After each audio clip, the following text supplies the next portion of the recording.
Podcast growth series where we're interviewing highly successful digital marketing agencies from across the country. And today I'm super excited. You have a major treat. You're going to hear from Tim Chermak from Platform Marketing. He runs a digital marketing agency that specializes in the real estate space.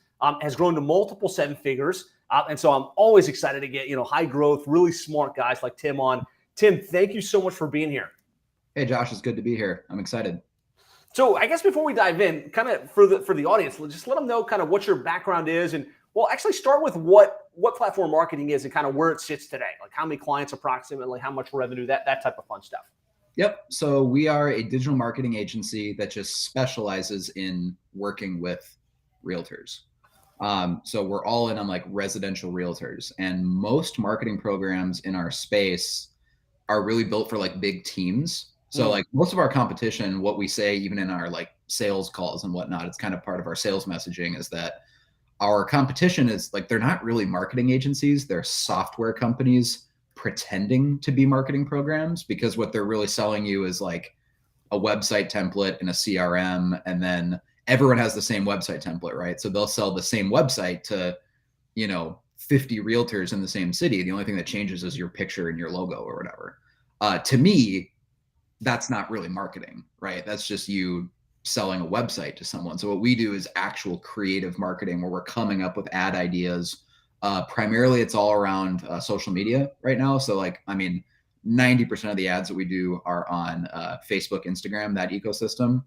And a question we get asked a lot is like, why are you all in on Facebook? That's the most boring, old school boomer social media, right? And it's like, yeah, totally. Like, what's more popular right now, of course, is like TikTok and Twitter and, et cetera. But if you're a realtor, would you, all things being equal, would you rather have a lead comes in who's 52 years old and kind of like a prototypical Facebook user? Or would you rather have someone who's young and cool and 23 years old? It's like, well, many industries would rather have the young people, but a realtor would way rather have someone in their 40s or 50s or 60s, because they have money and they live in more expensive homes, right? So we're all in on Facebook as a company. We work with one realtor per market. We're really strict on that, so that we can write really creative ads for our clients and help them stand out in their communities. Right now, we have, I think, 220 something clients. And our monthly revenue is like right around 300,000 a month. We're making a couple tweaks to our cost structure.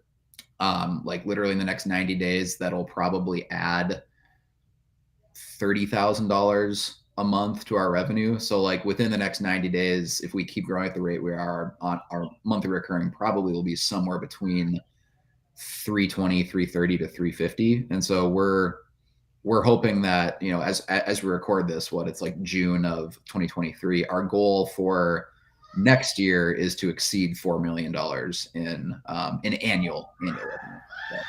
So good. So working with realtors, one per market, over 300,000 in a monthly recurring, and growing extremely quickly. Guys, give me a one in the comments if you're excited to unpack. We're going to be talking about, how he started in the niche, how he lands clients, how he's delivering at volume. And we'll be able to answer any questions that you guys have along the way.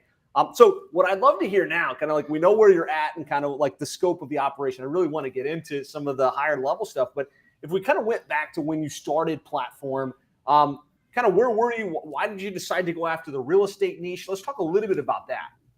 Yeah. So, I started it right out of college. I was like 21 or 22 years old. Can't remember. I was majoring in economics and finance in college. And I got to basically my senior year and just realized like, holy crap, I don't want to be an investment banker. Like, I don't want to do this for the rest of my life. And so what I kind of just learned about myself is I like marketing. Like, this is what I really enjoy.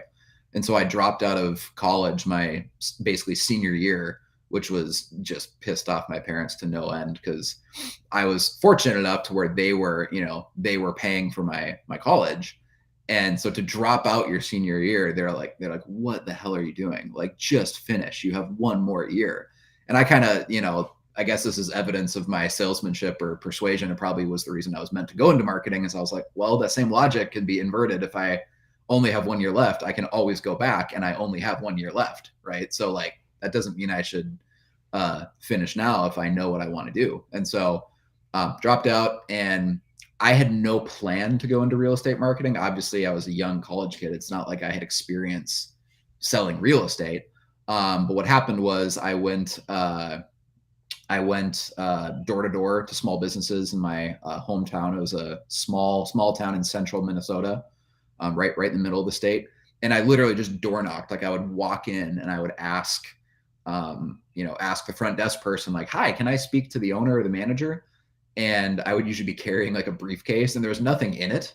But I learned, like, if I carry a briefcase, they'll think it's important. Like I'm an important person, and you should at least hear me out. And so I would always carry this briefcase to my meetings that I bought at Office Max, I think for like $30. And there was literally nothing in it. Like if I would have opened it up, there would have been nothing in it. But I was, like 20, I think I would have been 22 years old. And I walked into car dealerships. I walked into financial advisors' offices, gyms, staffing service, like natural health stores, spa, massages, places, even a gas station, convenience store. I mean, like any type of small business you can imagine in my community back in Minnesota, in this small town. I walked in, I was basically like, I have some marketing ideas. I love to meet with the owner and just share my marketing ideas with him. And, half of them gave me a meeting, half of them didn't. There was a car dealership who actually yelled at me once because I went back like 3 times, and they're like, "Get out of here. I don't want to talk to you again." But it was like, learning how to deal with like rejection, right? Like that at a young age, I think was really important, because basically nothing scared me, And so I did this for, I don't know if it was half a year, full year, like it was over a decade ago. So it's kind of hard to remember exactly what the timeline was, but they all said no. Some of them strung me out on meetings where I'd get to a second or even a third meeting. I remember this financial advisor invited me back for multiple meetings, and I typed out like a 10-page marketing plan for them of, "Here's what I want to do for you." And they eventually said no, we're not looking to move forward, with you at this time. And I was like starting to get really frustrated, right? Because I thought I was maybe way smarter than I was. I had dropped out of school, and it's like, if you drop out of school because you're launching $1 billion company like Mark Zuckerberg or something, everyone thinks you're a genius. But when you drop out of school and you're like, "I'm going to start my own business," and then no one hires you, you kind of look like an idiot, right? So my friends and family are kind of like, "Wow, we always thought Tim was the really smart one." Because I was like, got straight A's in high school and gave like the, valedictorian type speech at my high school. And my parents were like, "Oh, he's going to go off to law school and be some high powered lawyer or whatever." And those are kind of the expectations that were set for me when I was young, is like, Tim's going to be successful. And then to see him drop out and then just this business thing isn't working out. Oh man, he's really making terrible decisions. Right. And I got introduced to this realtor after all these like string of, failures and trying to get other small businesses to hire me. I had a couple that had said yes, but it was like, they were paying me like $600 a month. Right. So it wasn't like I was even making enough to pay my bills. I was still living at home at this time with my mom. Right. And so like, there was no money coming in. There was a realtor I got introduced to, and she agreed to meet with me. And she's like, "Well, if you can help me grow my business, I'll definitely hire you, but I have no business right now. So the reason I'm willing to hire you is like, I have nothing to lose because I have no business coming in. I can't afford to pay you anything right now. So like, if my business grows, I'll pay you out of the profits." And I was in a situation, like I would obviously never say yes to a deal like that now. But at the time I was like, well, I have nothing to lose. So yeah, let's do this. And then I, asked her, "What's your advertising budget? Like, how much money do I have to work with every month?" And she's like, "No, I don't think you understand. I have no money. Like, so if you're going to do this, you'll have to front the ad spend and everything. Like, I have no money." And she wasn't joking. Like I, filmed a couple videos with her to put on social media. One of the first houses she promoted was her own house, because like she was behind on her payments and didn't want to lose it to the bank. So she was having to sell her own house. Like that's how bad this agent's business was going. But the deal that we eventually agreed on was I would take 25% of all of her business in exchange for being her full-time marketer, basically. And it didn't matter if a deal came in that I got or she got.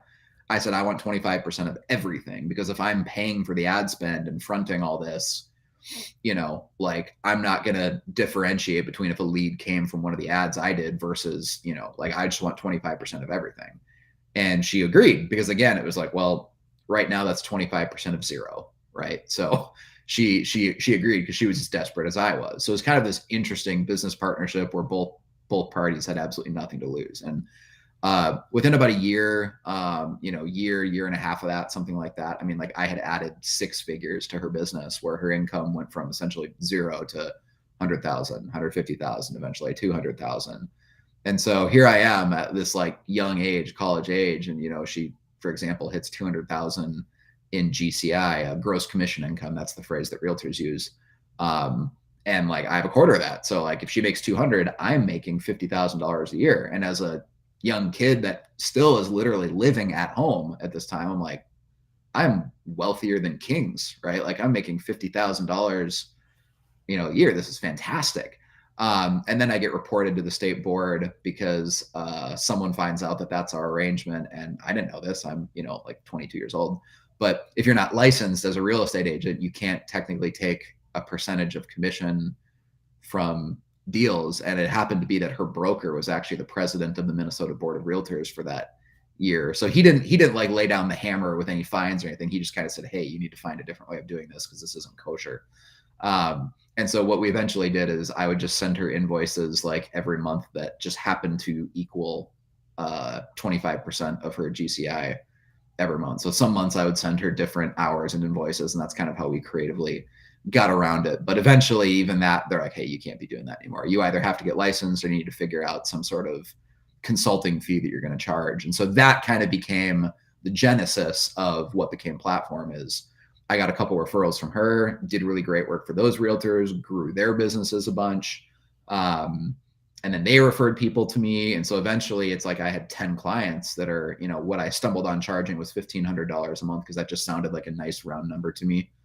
And so they kept referring. Eventually I had to hire my first employee, and there was no business plan. It's not like I wrote all this down ahead of time and said, here's what I want to accomplish in the next 3 years. And, it just kind of all organically happened from doing good work and creating marketing campaigns that brought in business. And then you get referrals from that, and people, like that's the way a marketing agency should be. You almost, especially when you're starting out, you shouldn't have to advertise yourself or promote yourself, because like you should be getting clients such obvious results that they like want to refer business to you because like you're clearly doing such a good job. And we got our first, 10 or 20 clients that way before we ever spent money on advertising. And now it's like 10 years later and we have hundreds of clients, and a, big team. And, I'm not going to say the business runs itself. I'm still involved, but like we have a whole management team in place that handles probably 99% of the day-to-day operation stuff. So I can kind of just focus on really big picture CEO vision, long-term strategy, because I'm not necessarily directly managing accounts anymore or doing any of the fulfillment. Like I get to come up with just the big picture ideas. Like if I wanted to, I could take a 2-month vacation and have complete confidence that when I came back after 8 weeks, we probably would have grown the business because we have a full-time salesperson in place and we have a CMO even, on the team now that I think is actually smarter at marketing than I am. It's really grown into truly being a business, where, at a young age, I'm not sure who recommended it to me, but I read the book, The E-Myth, by Michael Gerber, and so many small business owners have read that book and said like that book fundamentally changed their mindset around owning a business. That's where we get this phrase, own a business, not a job, right? And work on your business, not in your business. And luckily I stumbled upon that book when I was 22, 23 years old. So I didn't have to learn the hard way. I started the business building even at that young age with the intention of I don't want to be tied to this business where if and when it ever becomes really, really successful and is making $1 million a year. Because at that age, if you would have told me, hey, you'll one day eclipse $90,000 a month and thus be a 7-figure a year company, I would have been like, that's never going to happen. We'll probably never get more than 30,000 a month, but that would be amazing if we ever did get 30,000 a month, because I thought that was just major dollars. And obviously all these years later, we're at like $300,000 a month. And I think we're going to keep growing substantially beyond that. But early on, I guess I had the philosophy of like, I don't want to make this business dependent on me. Like, I don't want to just have a high paying job, right? Like, I truly want this business to exist independent of me, so that, you know, if I want to take a 2-month vacation or something, or work on other interesting projects that are just intellectually fulfilling to me, that I can do that. So one major way actually the platform marketing is very different than most agencies is I don't own 100% of it. Like, we've brought in partners and they all work at the company. So it's not like we have outside investors, but our senior leadership team all owns equity in the company. So I own 55% of the company. My wife is actually one of our senior partners, and she independently owns 12.5%. And you might think, oh, that's weird. Why don't you and your wife just own the equity together? But like, she was born into a really poor family. Her mom was an immigrant from Panama. And so she grew up actually like homeless for a while in high school. And they never had any money at all. Like, she grew up without hot water in her house. Like, hadn't taken like hot showers and things like that. And so when we built this business together, my wife was there from the beginning helping build it. And she's like, you know, just for my personal pride, like, I would like to know that I own some equity in my name, so that I can just like have this sense of accomplishment that, you know, like, I helped build this business. And she did. Like, it's not one of those situations where the wife just manages your Facebook page or pays bills and then you say that she's a business partner or whatever. Like, no, my wife is probably like arguably the most important employee we have. She's like our CFO and runs our entire fulfillment team. So she has like, I think, almost 20 people that report directly to her.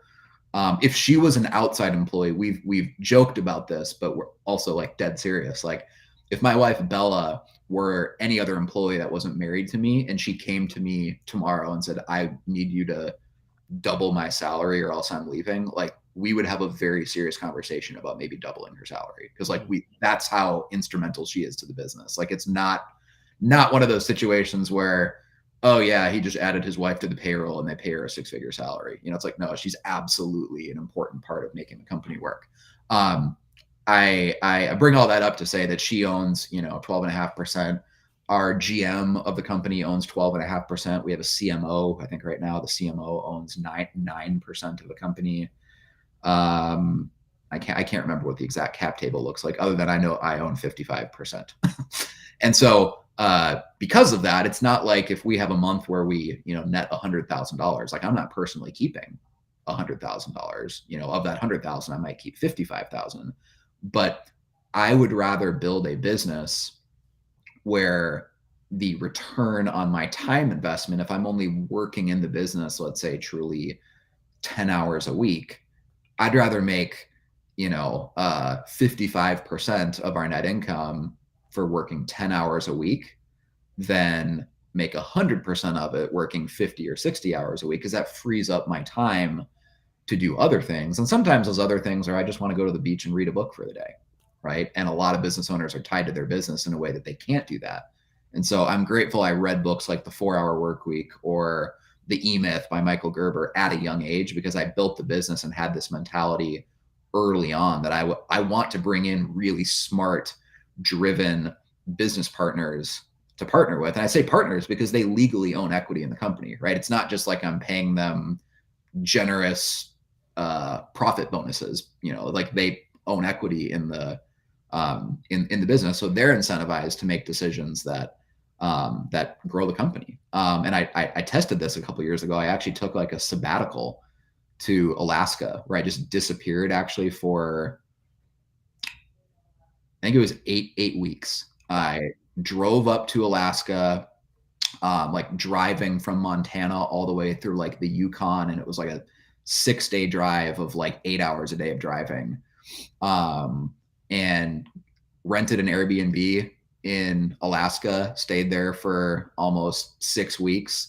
just to decompress. I put my phone on airplane mode. So I literally did not talk to anyone for those 6 weeks. I wasn't on Facebook, wasn't checking Slack, email, or anything. I was like off the grid for 6 weeks, just read a ton of books. I brought a ton of books with me and just like binged on all these books that I didn't have time to, read before. Cause it was kind of a test. I wanted to test, can this company actually run without me? And like, what's going to happen if I'm gone for 8 weeks? And then my wife and I took like a 2-week Disney cruise at the end of this. So that made that 6 week sabbatical actually 8 weeks, because we did a Panama Canal cruise that started in California and looped all the way around and came up back. So it was like a 2-week cruise. And so the total time I was gone was over eight weeks. And I came back and we had actually grown the company by almost 10% on a monthly recurring revenue basis.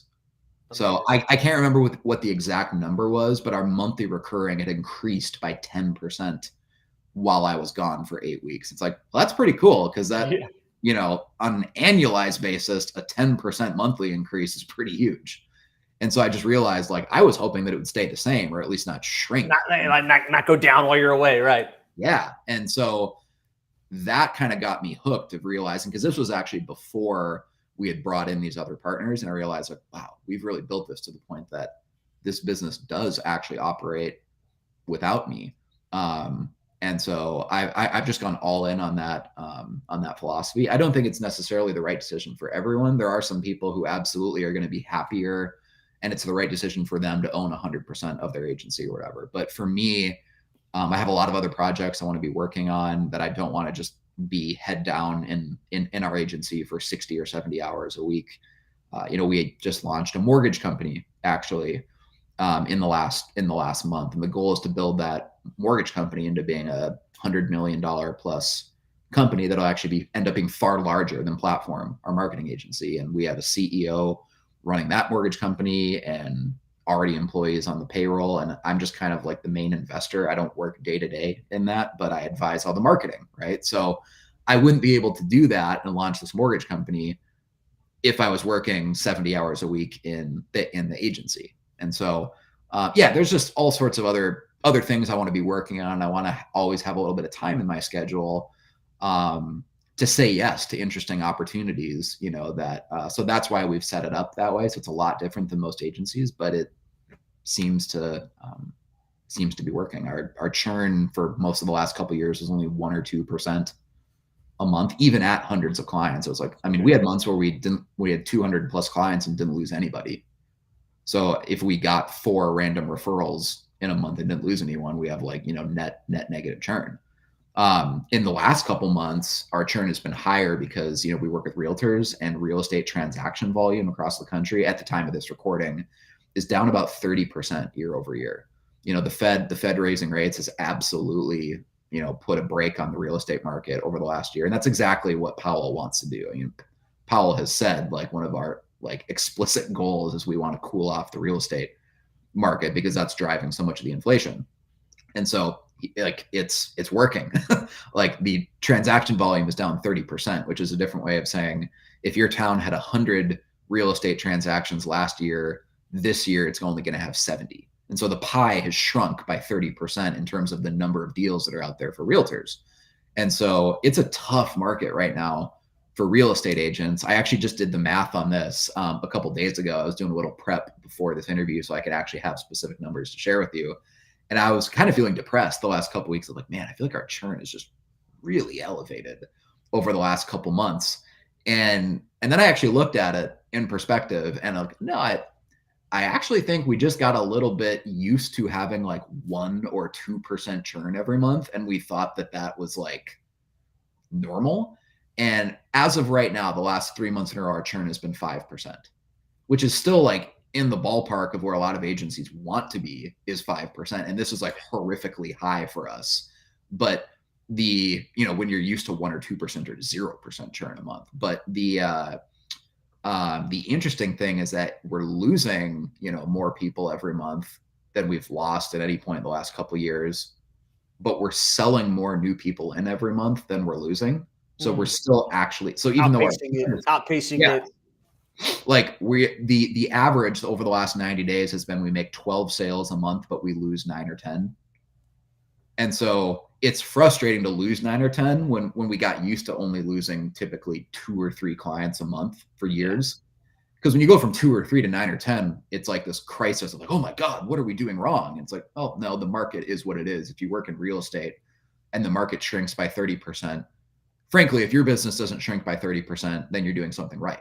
It's almost like a financial advisor. I've used this analogy with our team of, if you're managing people's assets and someone has invested whatever $5 million with you, and the market takes a dump and the market goes down 20%, right? Like a true market correction. Like if you as the financial advisor can keep your client's portfolio just at even, like, hey, you didn't lose any money this year. We're not going to have a good year. We're not up 10%, but like your portfolio stayed the same while the market is down 20%. You're a genius, right? That's no different than being up 20%. It's actually better than being up 20% in a flat year, because the way math works, it takes more to earn back if you ever shrink from principal. And so that's kind of what we're telling our clients. And that's what I told our team is that, hey, if the market's down 30% and we're essentially treading water right now, like we're having elevated churn, but we're making more sales every month. Yeah, like we're just fine. We're going to be just fine. And so even in like the real estate recession that we're in right now, we're growing, and Platform has hired over half a dozen people just in the last 90 days. Like we're growing. And so it's kind of exciting, like being in such a down market. And we started a mortgage company in probably the single dumbest time to start a mortgage company in the history of the United States of America would be 2023. Like rates basically tripled or quadrupled, depending on what graph you look at over the last year. Mortgage like origination volume just plummeted in the last year because there's no longer a refi boom. Obviously, no one's refining their mortgage when rates are at 7%. Just the dumbest time to start a mortgage company. I mean, even startup, I saw in Q1 of this year, startup activity is down 55% compared to Q1 of last year. So like funding for new companies is just off a cliff in the last year. But that business is going really, really, really well as well. So I'm almost grateful we're doing all this in a down economy, because when it comes back, you guys are just going to have explosive if your mindset and your operations and your company's systems and even how you train employees was forged in a time of like zero margin for error, where it's like, hey, we really have to have tight systems because the economy is working against us, not for us right now. If that shapes your company's operating principles, when the economy comes back and gets healthy and vibrant again, it's going to be like, swimming downstream. It just becomes easy, because right now we're swimming upstream and we're actually figuring out how to do it profitably, and we're still making money. So when that tide turns, it'll just make us all the more stronger. You think like Walt Disney launched his company in a recession, and he talked about that for the rest of his life, that he learned how to build a business in the late 20s and 1930s, when he was working on Snow White all those years in the middle of the Great Depression. And so when the economy kind of returned to somewhat of normalcy in the late 40s and obviously 50s and 60s, like it felt like business felt easy to him because he built the thing from scratch in the worst economy in the history of the United States, So I kind of feel like we're going through that right now, running a real estate agency when the market tanked 30% in terms of transaction volume. So that's been. I'd love to shift gears a little bit, because I think this is a great foundation, kind of how you started, kind of where you're at today, some of the new things that you're up to.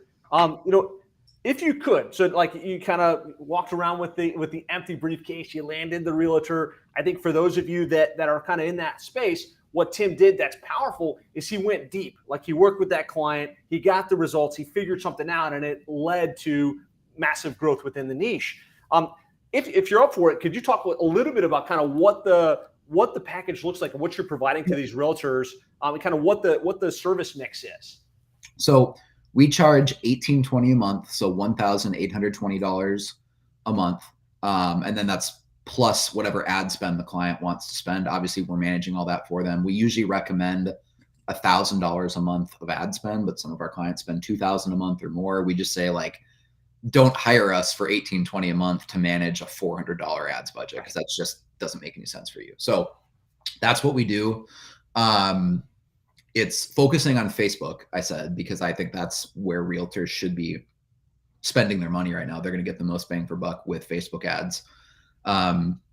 We write custom ads for our clients, so it's not just lead gen ads. Like I found most agencies, at least in our space, are just automating a bunch of lead gen funnels, and then it's just set it and forget it, and a bunch of leads come in. But agents don't want a high volume of leads. They'd way rather have fewer leads, but quality leads, and actually have people like ideally calling them. Like they don't want homework. They don't want to hire you and then have more work to do because they have to follow up with a bunch of leads. So we've structured the marketing strategy in such a way where, yeah, they're going to get typically a couple hundred leads a month, but a lot of what we do is write kind of interesting, thoughtful retargeting ads that will use a photo of the agent at maybe a favorite local pizzeria in town. And we'll write a little essay about why they love this pizzeria. And we'll actually do research about like, are the owners involved in the community? Do you know the owners of this pizzeria from church, or your kids play on the same baseball team, or what's the story? What's like some interesting tidbit? So we're not just making generic posts like, I love Josh's Pizzeria. They have fresh ingredients and reasonable prices. You know, like your ads shouldn't look or feel like ChatGPT wrote them, right? Like do a little bit of independent research so it actually looks like a human wrote this ad. So our kind of tagline that we use with a lot of our clients is, the best ads don't look like ads. So we really kind of specialize in this this genre, I guess, of social media marketing where, yeah, we're going to run some, you know, lead gen campaigns like any other agency would to actually get names and emails and opt-ins and stuff for our realtors. Because at the end of the day, yeah, they need leads. But I don't think lead generation is synonymous with marketing. And too many agencies conflate those two terms as if they're the same thing. Lead generation is not synonymous with marketing. So most of what we do for clients is writing these really creative retargeting ads that almost on the surface have nothing to do with real estate. We had one ad that we wrote a couple years ago about the history of the vanilla ice cream cone and how it's kind of a miracle that like we can enjoy a vanilla ice cream cone today, because vanilla is this incredibly rare seed that you either have to get from Tahiti or a Madagascar. So you're either going to like the South Pacific or you're going to basically Africa to get this vanilla seed, and then to have ice, because ice cream involves ice. You know, until the invention of electricity and modern refrigeration, you'd have had to like truck down ice from high altitudes in the mountains. You'd have had to be wealthy enough to send a convoy up into the mountains to bring back ice and enjoy ice cream, not to mention sugar. To make this all work, you have to import typically from the Caribbean, right, or South America. And so we totally take for granted something as simple as an ice cream cone. But what I did is I just did some research on like, what are all the raw inputs that go into enjoying something as casual and standard in the American lifestyle as a vanilla ice cream cone. And I wrote this essay about how like you're holding a miracle in your hand. Like you don't think about it, but like a king, like a literal king 100 years ago, very likely couldn't have enjoyed a vanilla ice cream cone because they would have had to, like I said, import vanilla from the South Pacific, import ice from the mountains, and sugar from across the world. And I mean, it just, we take for granted our modern standard of living. So I wrote an ad about this, and then we would tell our realtors, for example, hey, go grab a photo of you with a vanilla ice cream cone from your favorite local ice cream place in town. So like, try not to go to Dairy Queen, right? Find an actual local ice cream place and just take a picture of you holding a vanilla ice cream cone. And then we wrote this essay around it, and then we would tag the local ice cream place in the ad. And it's such an interesting, like, thoughtful, detailed ad that doesn't in any way look like an ad, right? That this ad would often go viral, where it would get like hundreds of shares in the community because the ice cream place shares it. They think it's so cool that you wrote an essay about the history of vanilla ice cream. Their fans share it. Kind of just takes on, a life of its own. And so if we can regularly come up with content ideas like that for our agents, we're kind of creating a category of one for ourselves as an agency, because they don't look to us as like, oh, look, they're not just a lead gen company. Because if you're a realtor and all you want is leads, it's like, well, sign up with realtor.com or sign up with Zillow. They can get you a bunch of leads. But if you actually want to build a brand around those leads, where like you're popping up on social media and you just have a really, really strong brand, I guess, in your community, we've created a business model that allows us to build that for them in a way that no other agency can do. So this is why we only work with one agent per market, like, I know a lot of agencies don't do that, but I can't look an agent in the eye and say, hey, I'm going to write an ad as like creative as this vanilla ice cream cone ad. And if you launch this ad and it gets 100 shares and 100 comments and it's just kind of like going viral in a local sense, right? And then some other agent runs that exact same vanilla ice cream ad word for word, verbatim, people in the community are going to see both of those, right? And they're going to be like, I saw this same post 2 days ago from another realtor. Who copied who, right? And so because of that focus, I guess, on creativity, we only work with one agent per market. So that's like really central to our business model.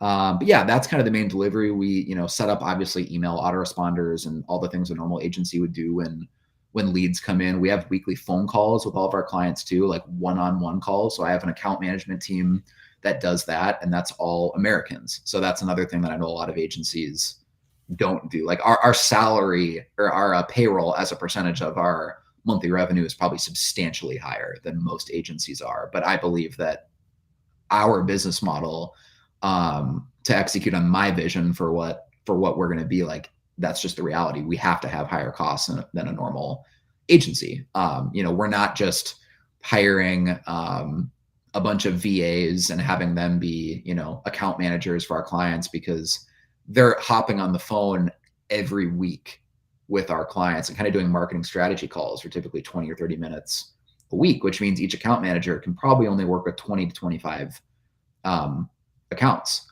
But if they're paying 18, 20 a month and they're having kind of a business strategy call, they don't want to talk to someone in some overseas country that doesn't know anything about real estate or, what's going on. They want to talk to like, an American, someone that they can identify with. And that's not to say that I don't think it's impossible that as an agency that you could hire a really, really sharp person from Mexico or Colombia or the Philippines or whatever, right? Certainly there's people who probably speak great English. But if it's me and I'm a real estate agent and I find about this marketing agency called Platform and I'm going to pay them, $1,800 a month plus ad spend. So really you're looking at, in many cases, like $3,000 a month, like almost $40,000 a year to work with us. And then I find out that I'm doing weekly calls with, some stranger in, South America that doesn't really know anything about American real estate. I'd kind of be like, there's not a lot of value that's coming to me on that weekly call, right? So in a sense, our company is almost a hybrid between like coaching and marketing, because we don't need to update them on how many leads they got every week. That's not the reason we're doing a literal weekly call. It's that those calls build the relationship between them and us, and it's half coaching. Like, hey, here's how to follow up with the leads. Here's the content I want you to film for us this week so that we have new creative to launch new retargeting ads, because we're launching new ads for our clients every week. It's not set it and forget it. So it's kind of a classic creative agency in the sense that we're regularly coming up with new ad ideas. It's not like a Google pay-per-click driven model where you monitor the campaigns and it's kind of just like checking in on it and it's mostly autopilot. Like that's not the type of agency we're running, for better or worse. Like sometimes I wish, man, life might be a lot more simple if we didn't have so much creativity in our ads. We'd probably have way lower payroll, because I know people in the 7FA group that have like 60% profit margin at scale, or 80% profit margin when they're early on and they haven't built a big team. That's like, well, we're nowhere close to that. Like we try to stay around 25%, and I think with a couple tweaks we've made, we should be able to consistently be at 30 to maybe 35%. Like our goal is, once we hit 4 million in revenue next year, hopefully we're hovering somewhere around 30%, maybe 32% profit margin on that 4 million. So it's not as if we have such low margins that we're running 5% margins or something, but the way that we have the business model structured definitely has higher costs in some areas than I think a lot of agencies do. But in my opinion, we make up for it in retention, because I don't meet many agency owners who have years of data at 1 or 2% churn. So you kind of earn your money one of two ways, I guess. Love it. I think that's a great breakdown. I think it's counterintuitive kind of what you're doing with your service offering. It, kind of these social posts that feel organic, but they're still being, kind of promoted in the local market. Really interesting how that works. And then you're not just like regurgitating social posts and organic posts on their behalf. I like how you're extracting video content from the client and getting it uploaded. Can you talk a little bit about the mechanism behind that? Like, so that weekly call, they come up with a week of content potentially. How do you get the video file? How do you load it? Like, what's it look like, in a minute or less on the back end of that?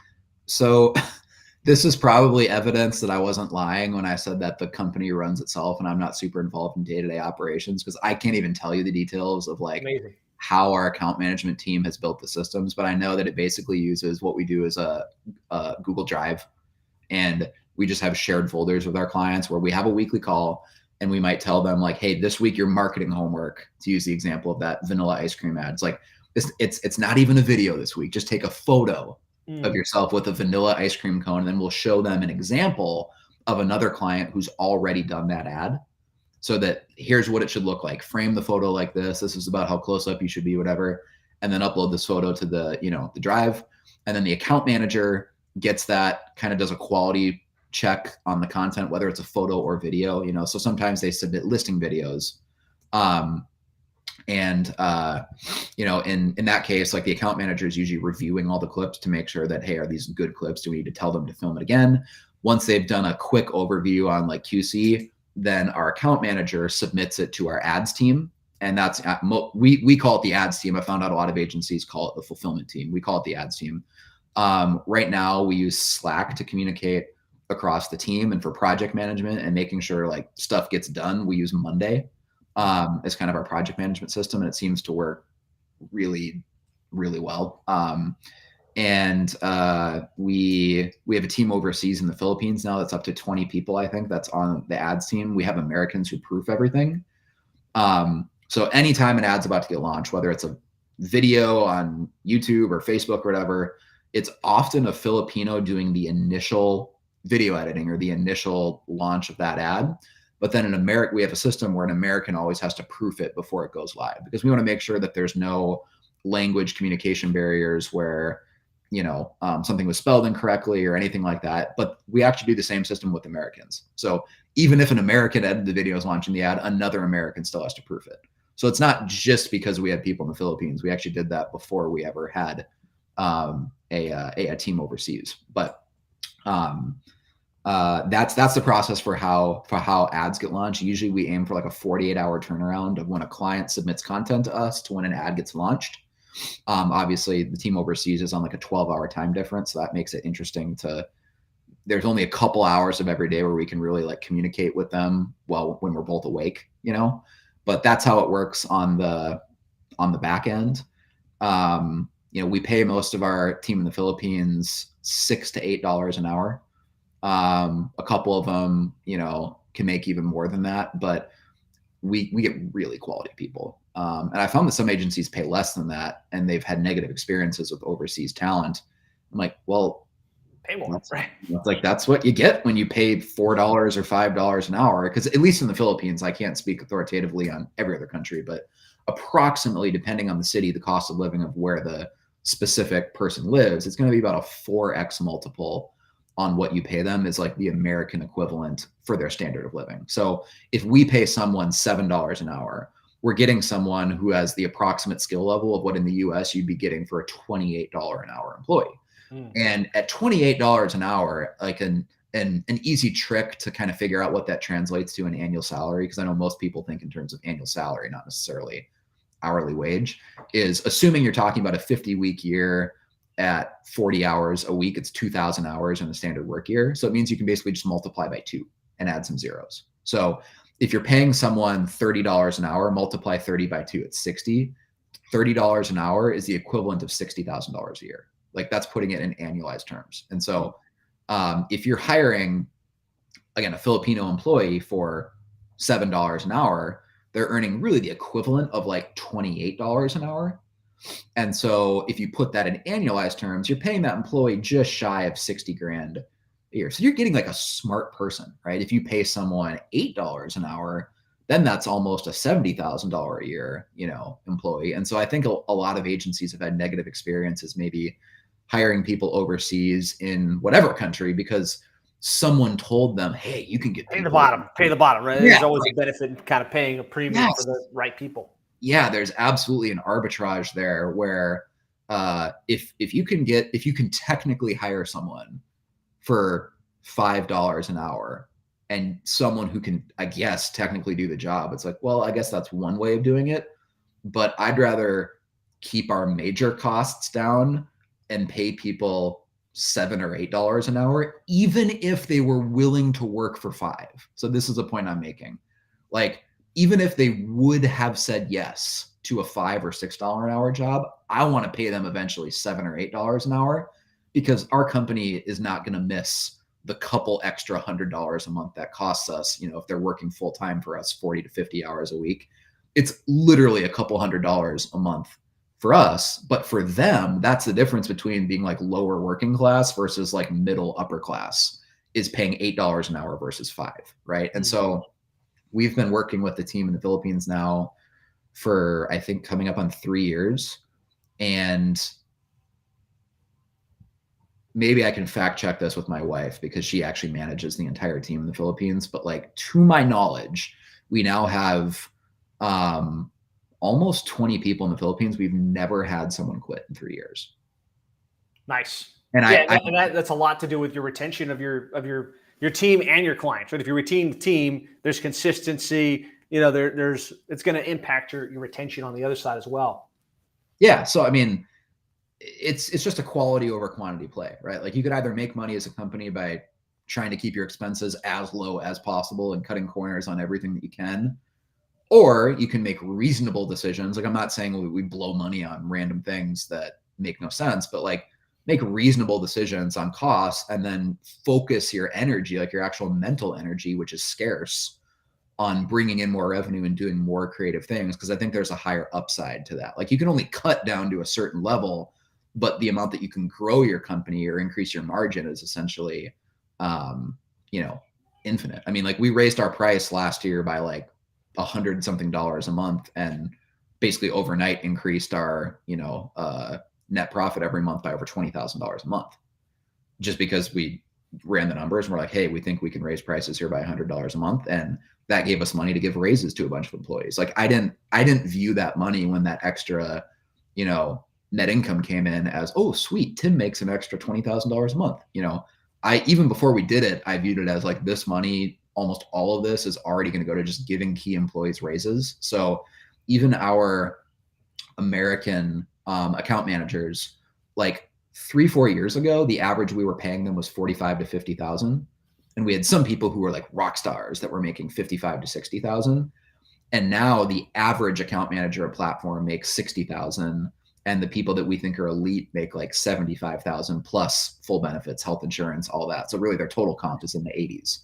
And again, I think this is normal. It makes perfect sense to me, but I found that most agencies are not paying their account managers anywhere near $80,000 a year. Like, most of them are paying 50, 55. But I think that same arbitrage that we were talking about in the Philippines is true of here in the United States. You get an entirely different quality of candidate and talent that becomes accessible if you're willing to pay $75,000 a year for someone than you get if you're like, hey, can we get lucky and hire someone who's a diamond in the rough for $50,000 a year? And maybe they'll grow into being awesome, but like, you kind of get what you pay for in a certain sense. Exceptions, there's always exceptions, but exceptions prove the rule. So we've kind of built our agency with the model of like, let's pay talent what they're worth so that they don't want to leave and they actually view platform as a legitimate career and they're going to stay with us long term. And we have people on our team who have graduate degrees, like master's degrees, and in the US, and they're working with us and they view platform as a legitimate career. So that's what's given me the confidence to kind of bring this full circle, that because our agency is stable and resilient and we have a team that we totally trust and believe in, and they feel like they have career growth here where they can get promoted and get pay raises, that like, I have mental energy to like, hey, let's start a nationwide mortgage company. Most agency owners wouldn't have the bandwidth to go start a totally separate side business like that, because they're just all in, head down, 70 hours a week, 80 hours a week on their agency. So again, I'm not saying that our way of doing it is right, because I certainly know agency owners, even in the 7FA mastermind that we're in, there's agency owners in there that are making substantially more money than I am, right? But it's just a different way of setting up the business. So I guess I say that because maybe there's a couple people listening to this that view business the way that I do. I just want you to know that you're not alone. That is a way you can set up your business. There's really no right or wrong. It's whatever feels right and works for you. I think that's a really powerful insight. Just the idea that, it seems obvious, but if you pay people more, you're going to potentially get better quality, you're going to get better retention, and you're going to have better peace of mind that you've got good quality people, and they're more likely to stick around, right? And not hop to that next job, which has massive ramifications on your growth. I want to get into two things because we're getting, kind of like towards the end of our time here. I want to get in a little bit on operations and scale, because you've done a great job kind of growing the company and not having to do it all yourself. And I want to talk a little bit about retention and some cool things you guys are doing to maintain that massive retention rate that you have. There's a specific question here from Brady Sticker. So Brady, thanks for being on here. And he says he wants to hear a little bit more about the CMO that you recently brought on, and kind of how you found that person and what that looked like in your business.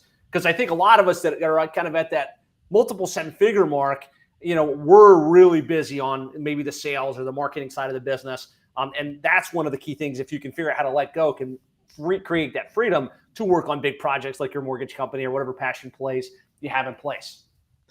Yeah. So specifically how we found the CMO is it was, I guess, a friend of mine that I'd kind of met initially via social media.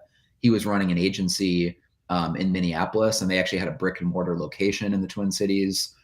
They were a generalist agency, just a traditional ad agency that took on clients anywhere from e-commerce to law firms they had as clients to they managed some political campaigns and did fundraising for candidates. I mean, they would take on any type of work, whether it was like web dev, social media marketing, anything like that. They had, I think, 12 employees.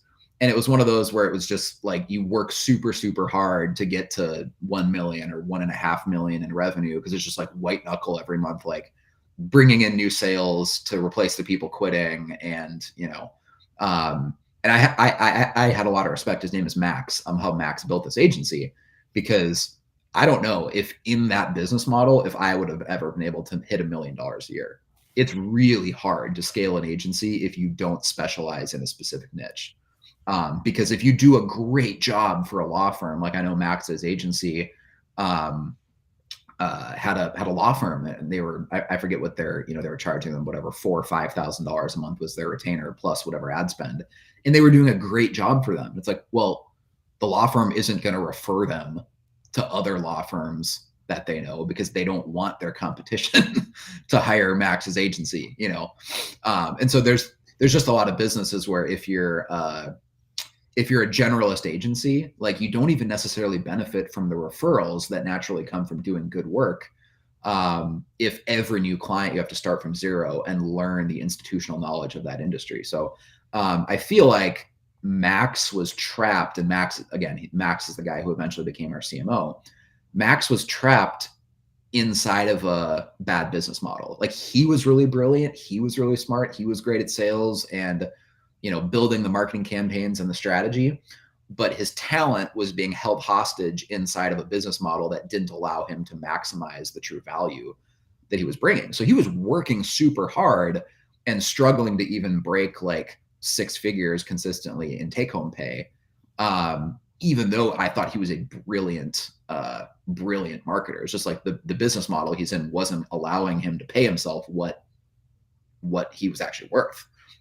And so I just approached him and said, hey, we have some big plans at Platform in the future. We want to grow in all these different directions with our traditional marketing agency. And by the way, we're starting this mortgage company next year, that the goal is to make that like a $100 million plus company. Kind of our like 10-year vision for John Galt Mortgage. That's our mortgage company, John Galt Mortgages. We want a Super Bowl ad within 10 years. So that's kind of like the big picture vision of where we're going. We don't want some small little regional mortgage company. Like, we want it to be a national household name within the next decade. So I pitched him on our vision, and I shared with him, what we could pay him. And so, Max is our CMO. So it's not a $40,000 a year job. Like his total comp is like a six-figure compensation package. And then he also now has equity in the company. It was a mixture of equity that came as kind of like a signing bonus where it was, given to him, I guess.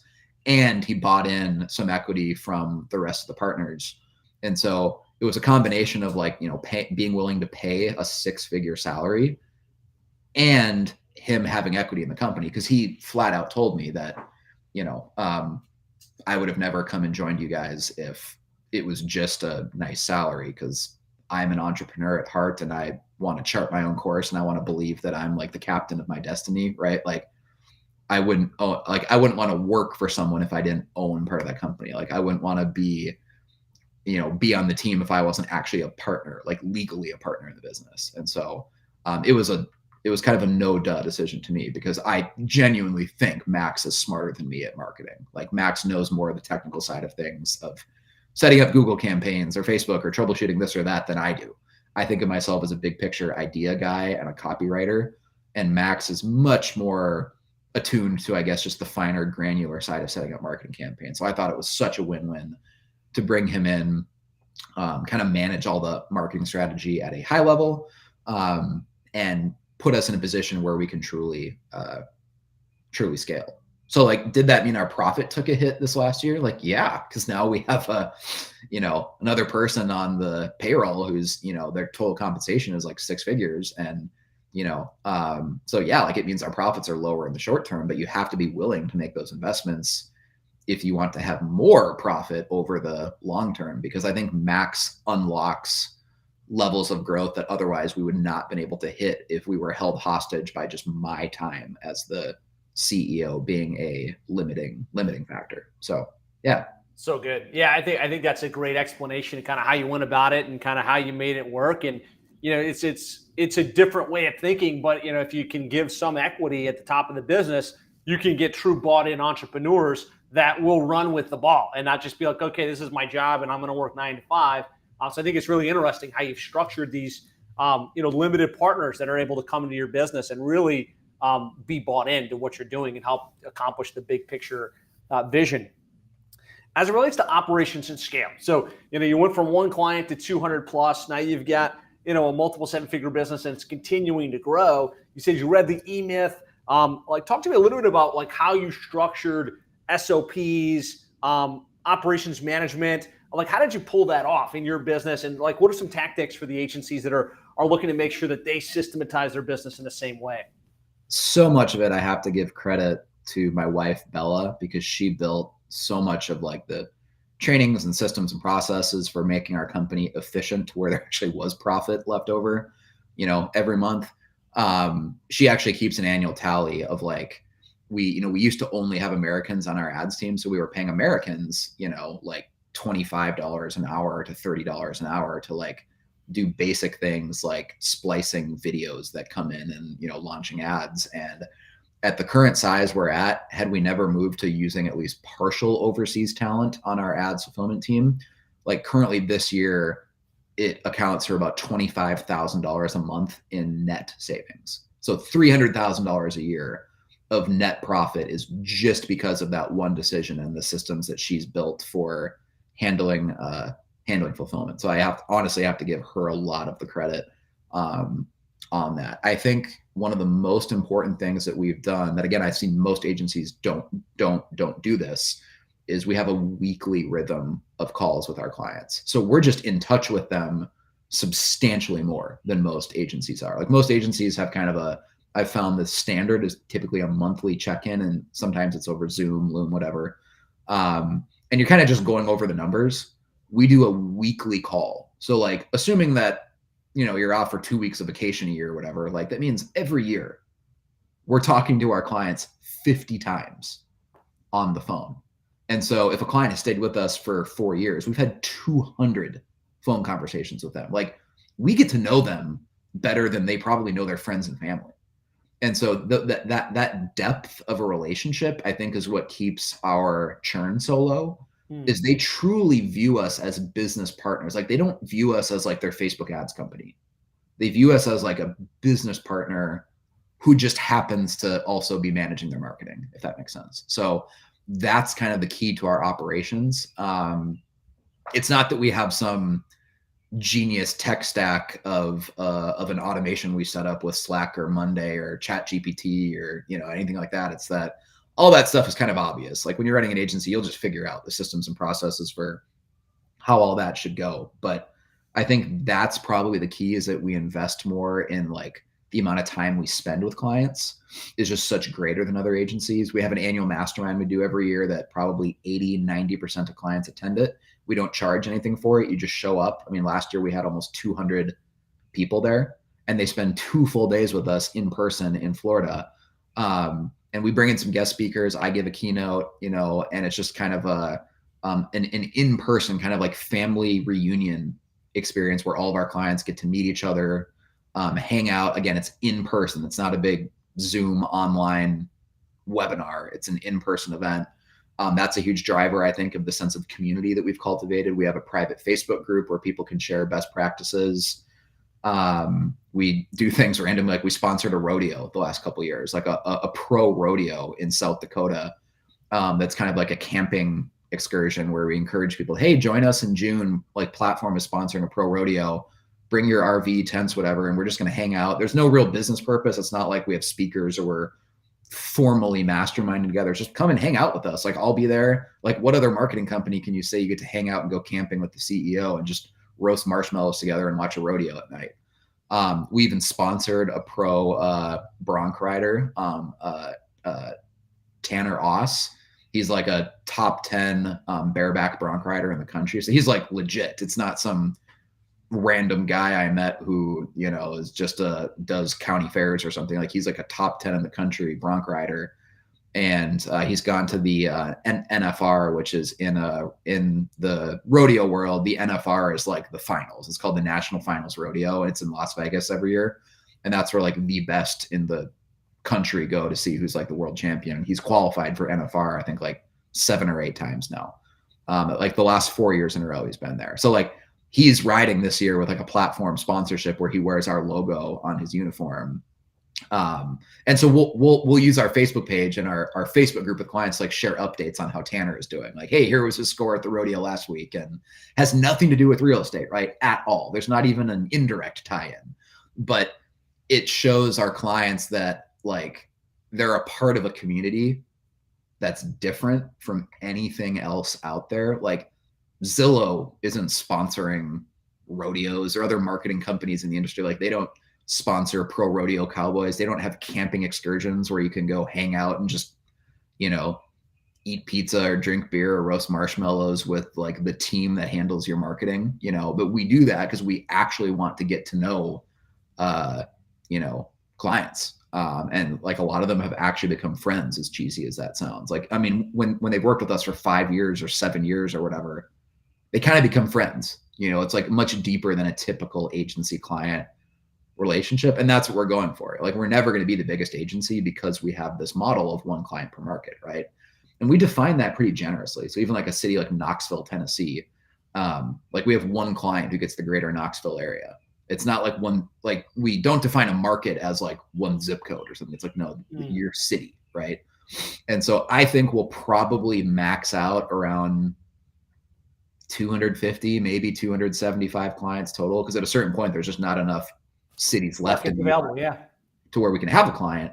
But I would be thrilled with that. That would, to me, would be a huge success. So like, I'd rather be the best marketing agency in the industry than the biggest, because I know the results we get for our clients. Like, this is also why our retention is so good, is that we often like double the business of our clients. Like, they're not hiring us because they want to grow by 10% or something, but we very often, they were maybe making 100,000 before Platform, and after working with us for a year, they're at 200,000 or 250,000, or maybe they were at 200,000 before they signed up, and we get them to 400,000 in income. And so the marketing that we do actually works, and that's the ultimate marketing strategy. Love it. So like 2 key takeaways on that for me, on the operations side of things, tech stack, systems, procedures, a lot of it, like as the founder, as the CEO, as the visionary, like you've got the right people in place. your wife and other team members that can take the ball and run with it. I think a lot of times we're, as the owner of the business, the visionary, we're very quick start, low follow through. We're not great with the details and don't feel like you have to be great with the details. Tim has said it a couple of times, like, I'm not totally sure how that works. I got a team that knows exactly how that works and sets that up. Okay.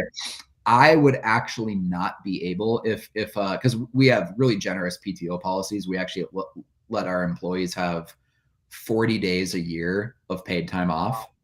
And we used to do unlimited, but what I kind of found was like unlimited creates this passive aggressive vibe where like no one actually knows how much time you can take off before we start like to know the boundary. Yeah, it's like it's unlimited, but like can I take off a week every month? It's like, well, then it's not really unlimited if you can't do that and not have negative consequences, right? So we kind of sat down as a leadership team and devised like, what is the maximum amount someone could take off and like no negative consequences whatsoever. And we came up with 40 days of PTO and we split it up 10 days per quarter.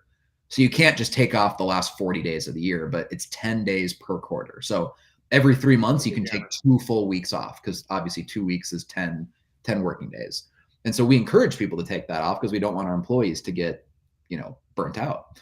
And as we like look at the PTO policy as an example, that means we have to have higher than normal staffing levels because at any given time, we usually have several people that are off that week using that PTO policy.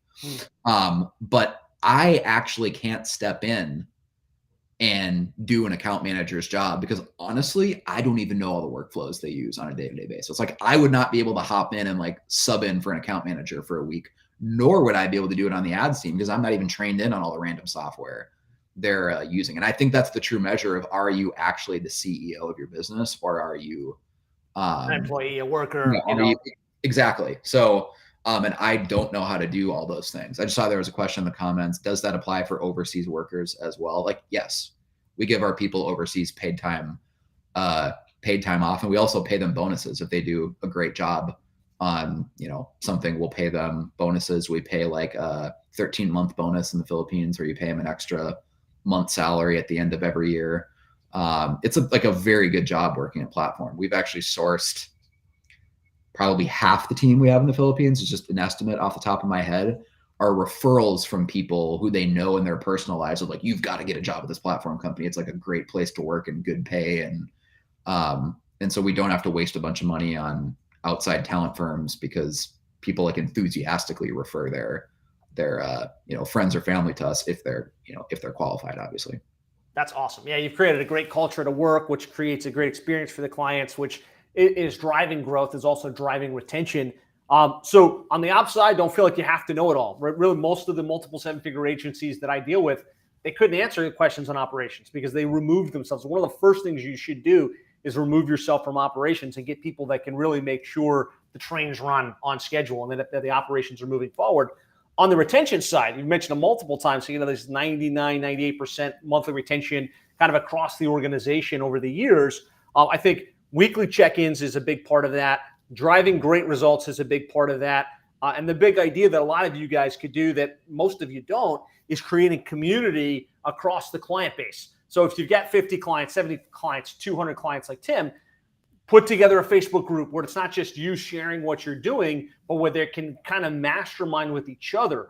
And then the live event experience that you got, I think that absolutely drives better relationships, better retention. Is part of the reason you guys not only are retaining at the level that you are, but you're also getting as many referrals as you do.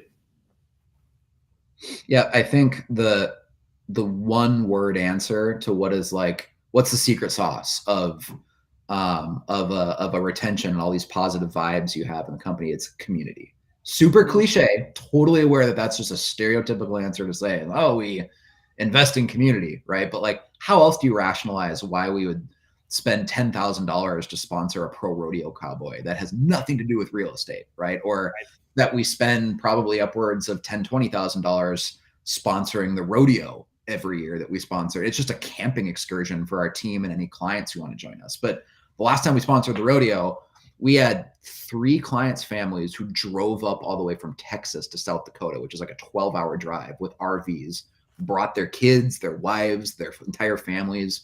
We had a client who drove all the way over, rented an RV with their entire family, again, like, you know, husband, wife, kids, everything, from Ohio to Columbus, Ohio to South Dakota. One guy drove all the way from Kentucky to join us for this rodeo in South Dakota.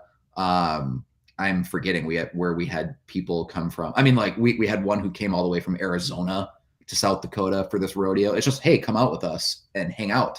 And that has nothing to do with marketing, right? But like, you can't really rationalize an investment in a relationship in that sense of community with traditional financial metrics, because it's like, well, how do you rationalize the ROI of your marriage? It's like, I don't know, but it's definitely a net positive good in my life, you know? So I see all these, you know, the mastermind we hosted last year cost us $50,000 to put on, because we're, you know, buying meals for 200 people, the hotel AV, paying some speakers fees of the speakers we paid in, you know, to bring in. Like, we're not paying speakers fees for everyone, but some people demand that you're going to pay them $2,000 or $5,000 to speak or whatever. Because we truly think of this event as like, if we were charging $500 a ticket, what would the quality of the event have to be? Well, let's do that and then make it free, right?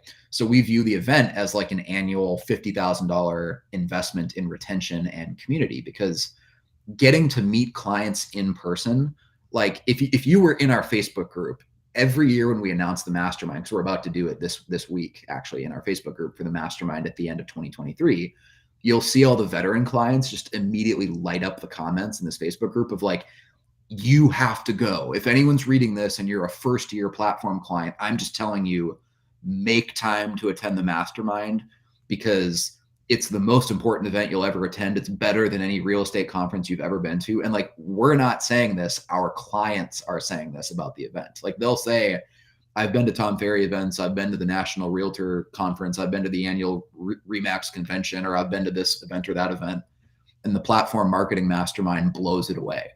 Like, I still have friends in the marketing industry that'll like come and give a talk. Like, you know, I have some friends who will speak at our event and they're like, dude, like, this event is more valuable than events I've paid $1,000 to attend. Like, the actual quality of the content you have here is like elite, and it's free. Like, we don't charge them. Now, might we start charging $100 in the future? Like, yeah, we've talked about that, because it would help defray the cost of, like, you know, when hotels charge you $100 a gallon for coffee, or a catered lunch is $65 a person type thing, right? Like that gets really expensive. So we're considering maybe next year we might charge $99 a person.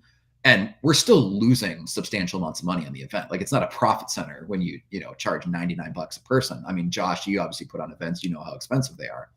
But I view it as an investment in the community, because if people feel like they know each other and it becomes like a tribe of sorts, where even with referrals, we see like platform clients, like a realtor who works with us in Tucson and is the platform agent in Tucson, might have someone, they're selling their house in Tucson because they're moving to Knoxville. And then we'll see a post in our Facebook group, hey, who's our client in Knoxville again? Who's the platform agent in Knoxville? And the reason they're asking is they want to give a referral to that person. Like, they don't give a crap what brokerage the Knoxville agent is with. Like, they don't care if they're with KW or REMAX or EXP or Coldwell Banker or all the various real estate brokerages. They don't care who they're with, because they know that if you're in the plat fam, I mean, our clients even use this phrase plat fam for platform family. That's super cheesy, right? I didn't come up with that. Like, our clients did. They started calling it the plat fam, and we kind of just went along with it. They want to work with other agents that are in the plat fam. They've even started organizing like impromptu meetups, like little mini masterminds around the country, where all the Ohio plat fam agents get together and do a little weekend mastermind. It's not an official platform sanctioned event, but they all get together because they become friends. And so it's almost as if we started a mastermind group that technically is a marketing agency. Like, you're hiring us and you're paying the money because we manage your marketing, but what you're really getting is an elite mastermind group of realtors across the country that are implementing the same marketing strategy. And so it's a really interesting business model that creates a category of one, because it happens all the time where someone contacts us and they're like, hey, I'm in McKinney, Texas. I'm in Collin County, Texas, you know, suburb of Dallas. Can I sign up for platform? And I'm like, hey, so sorry. No, we have a client there. Our client's name is Steve and Leslie Rummy. They've been with us for 8 years. They're never going to quit.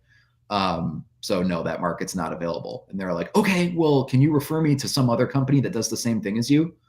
And that's a reasonable question to ask, right? Because almost any other industry, like there are competitors, right? And I have no problem referring someone to a competitor. Like technically in our industry, there's Wilo, Bow Curator, Boomtown, Sync. I mean, there's all sorts of marketing companies for realtors, but honestly, like I'm not just saying this, honestly, there is not a single company out there that does things the way that we do for realtors. So if you're looking for a company that's actually an alternative to platform, like there is not one.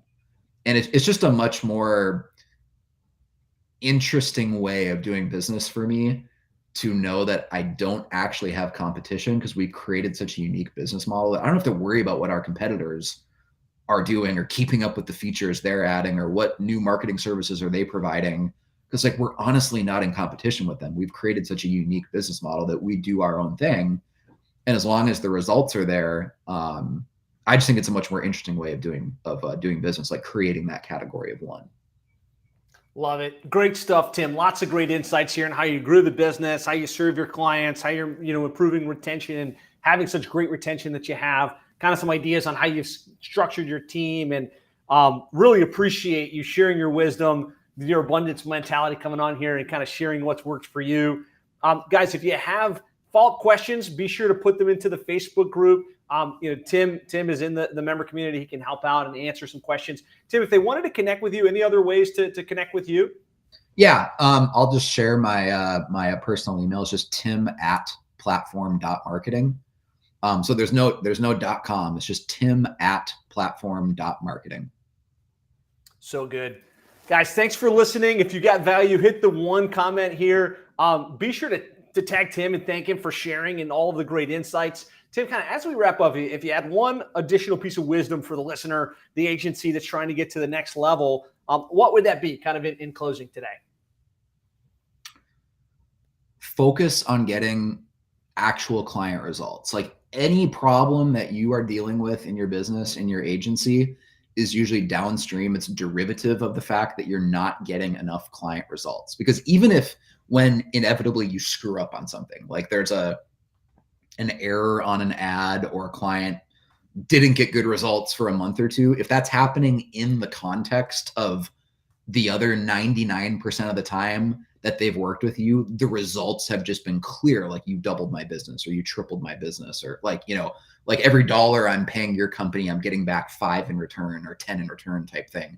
If you just focus on that, everything else is just details, because most agencies are trying to optimize and fix all the symptoms of the fact that they don't actually generate amazing client results. They maybe generate okay client results or pretty good client results, but if the results aren't there, you're going to spend your time trying to fix all the symptoms of that. And like, that's always the real problem and thus the solution. So it's all about getting clients results where they're just thrilled in working with you. Because all the stuff I talked about in this podcast, Josh, of like investing in community and paying our employees well and sponsoring rodeos and all the random unique things we do, like none of that would matter outside the context of us working with realtors and very often being able to increase their business by 50% or 80% or 140% or, none of that matters if the results aren't there. If the results are there, then there's all sorts of cool things that you can do to put icing on the cake, but like focus on results because nothing else matters. So good. So good. Guys, type your takeaways in the comments. Be sure to thank Tim. Tune in for a future episode of the 7 Figure Agency podcast. And again, Tim, thanks so much. Really appreciate you taking the time.